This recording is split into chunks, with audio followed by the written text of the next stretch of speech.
എനിക്ക് ഇതെങ്ങനെയും പിടിക്കണം, ഈ ഓഡിഷൻ പിടിക്കണം, ആ ഒരു വാശിയിലാണ് ഞാൻ.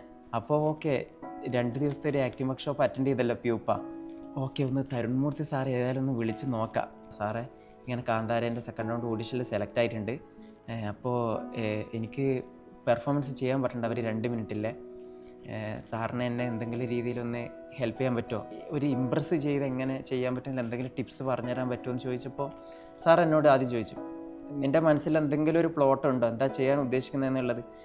ഞാൻ പറഞ്ഞു സാറേ പടം മൊത്തത്തിലൊരു സ്പിരിച്വൽ ടൈപ്പാണല്ലോ, അപ്പോൾ അങ്ങനെ ഒരു പരിപാടി പിടിക്കാമെന്നാണ് തോന്നുന്നത്.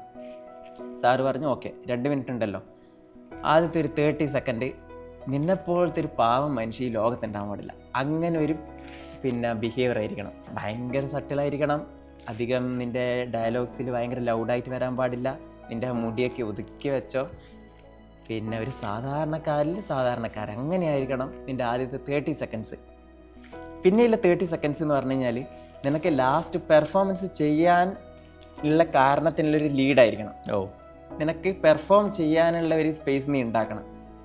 അതിന് ശേഷമുള്ള ലാസ്റ്റിലത്തെ 1 മിനിറ്റ്, അതിനുശേഷം നിൻ്റെ മുടിയൊക്കെ അഴിഞ്ഞ് വീണ് ആകെ മൊത്തത്തിൽ നീ നിൻ്റെ പാർക്കോർ സ്കില്ലൊക്കെ എടുത്ത് മൊത്തം ലൗഡ്, നിന്നെക്കൊണ്ട് എത്ര ശബ്ദത്തിൽ സംസാരിക്കാൻ പറ്റുമോ, എത്ര ശബ്ദത്തിൽ ഡയലോഗ് ഡെലിവറി ചെയ്യാൻ പറ്റുമോ അങ്ങനെ ചെയ്തിട്ട് ഒരു പെർഫോമൻസ് നീ ചെയ്യും.